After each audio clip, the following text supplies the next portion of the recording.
नमस्कार। सच्ची विरासत के चाय और इतिहास सीरीज़ के इस तीसरे भाग में मैं सुगंधा जौहर आपका स्वागत करती हूँ।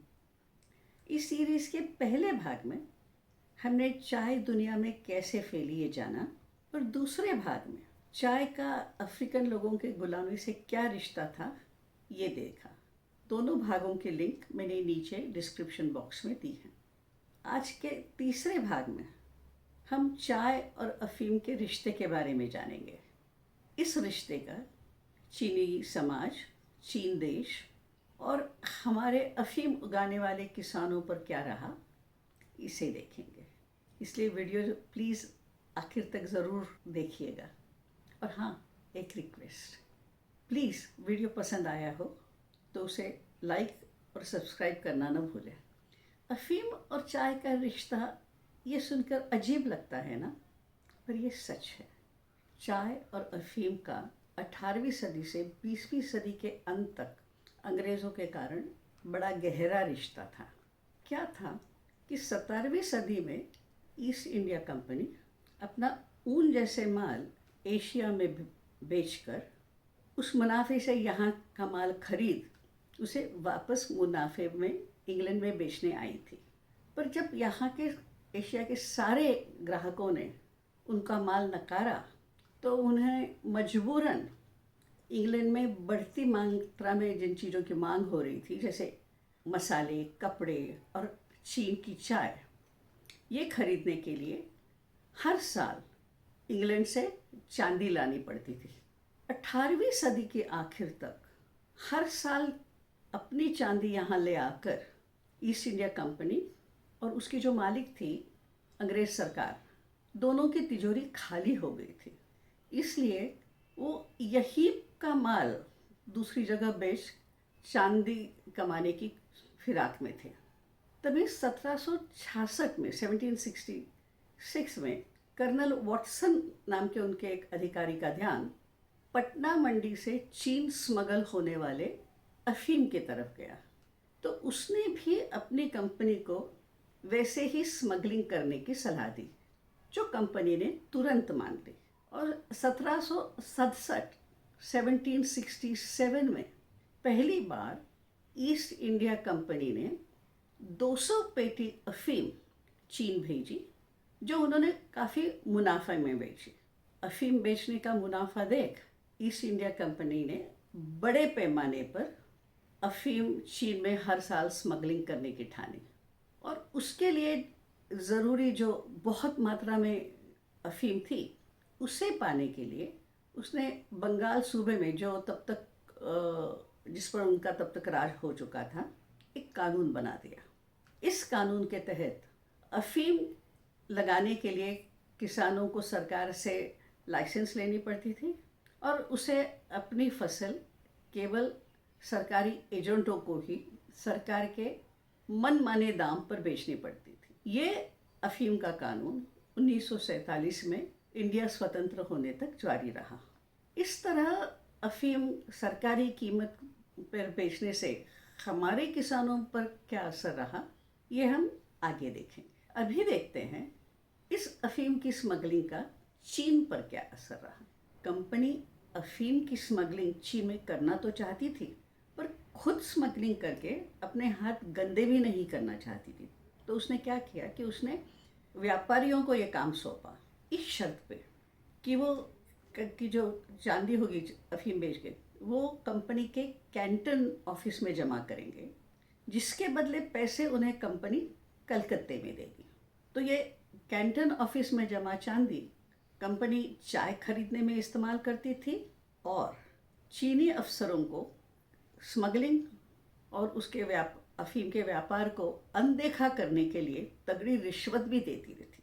उधर व्यापारी कलकत्ते में मिले पैसे से और अफीम खरीद के और स्मगलिंग करते थे। ये जो 1767 में अंग्रेज़ों का चीन में अफीम बेचने का सिलसिला शुरू हुआ, वो 1920 तक एक अंतर्राष्ट्रीय करार के तहत अफीम व्यापार की बंदी आने तक चलता रहा। इसका नतीजा ये रहा कि अफीम की जैसे स्मगलिंग बढ़ती गई, वैसे ही दिन दुनी रात चौगुनी रफ्तार से चीन के लोग इसके गिरफ्त में आते गए। जहाँ 1767 में कंपनी ने 200 किलो अफीम या 200 पेटी या 750 किलो अफीम चीन भेजी थी, वहीं 1790 में 2000 पेटी अफीम यानी 10 गुना ज़्यादा अफीम कंपनी ने चीन भेजी। जैसे जैसे अफीम की स्मगलिंग बढ़ती गई, कंपनी के कैंटन ऑफिस में जमा होती गई चांदी की राशि भी बढ़ती गई, जिससे वो अपनी चाय खरीदने लगे। तो इंग्लैंड से चाय के लिए पैसे मंगवाने की उनकी ज़रूरतें भी कम होती गई।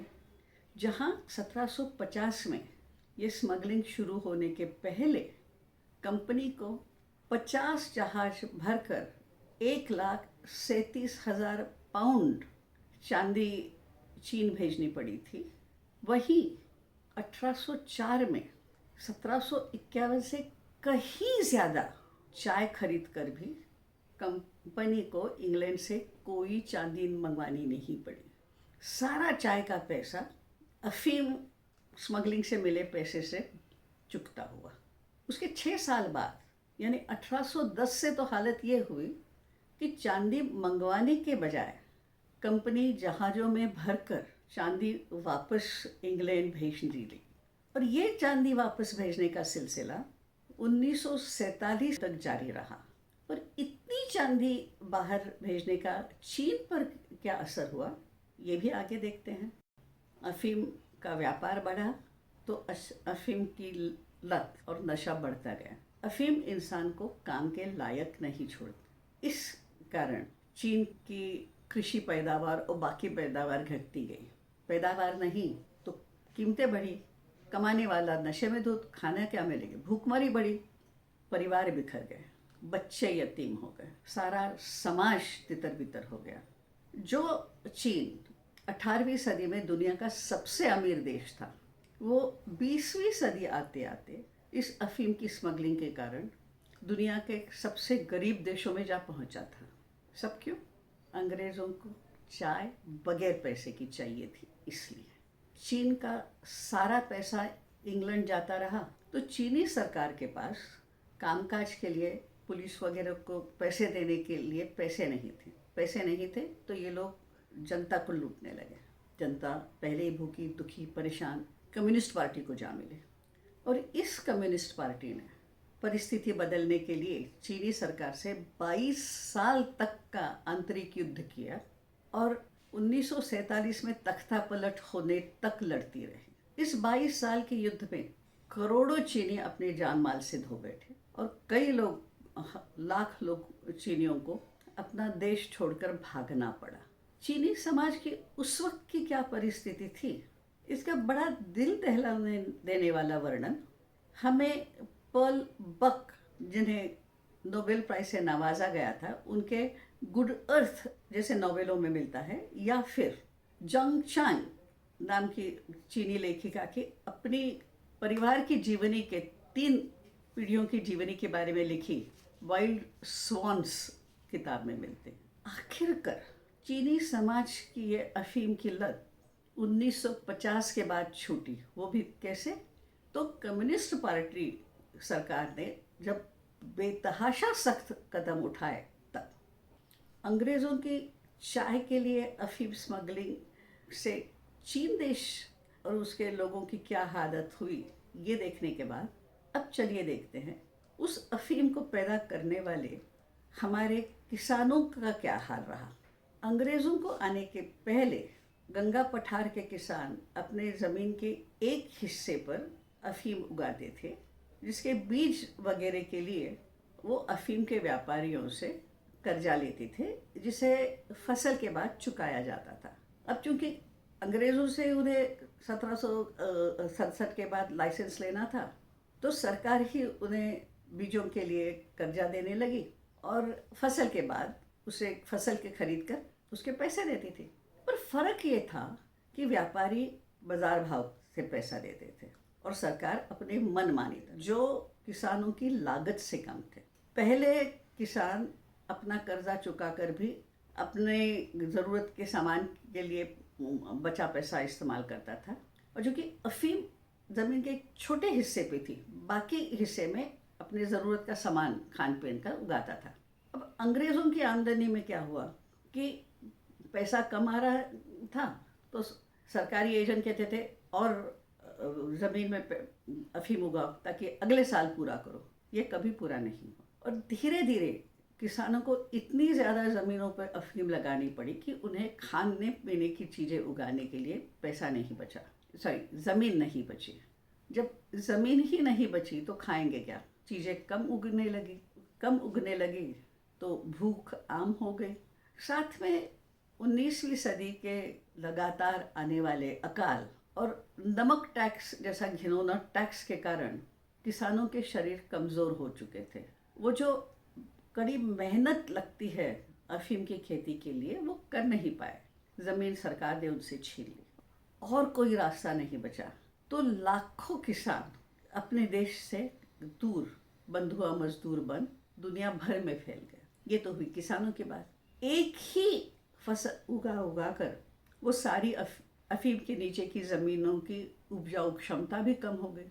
जो आज अफ़ीम उगाने का सिलसिला बंद हुए 100 साल होने के बाद भी वापस नहीं आई हैं और 150 साल तक गरीबी में जूझने वाले किसान इतने परेशान थे कि आज भी जो यूपी और बिहार की गरीबी और अशिक्षा है उसका मूल कारण इतिहासकार इसी अफ़ीम की खेती में देखते हैं। तो ये है अफ़ीम और चाय के रिश्ते के कारण चीनी समाज और हिंदुस्तानी किसानों के बर्बादी की कहानी। अब चूँकि गर्मी ख़त्म हो चुकी है तो बगैर एसी या पंखा के रिकॉर्डिंग करना आसान हो गया है, इसलिए अगला एपिसोड लेकर जल्द ही हाज़िर हो जाऊंगी। तब तक के लिए खुश रहिए, आबाद रहिए और सेफ रहिए। नमस्कार।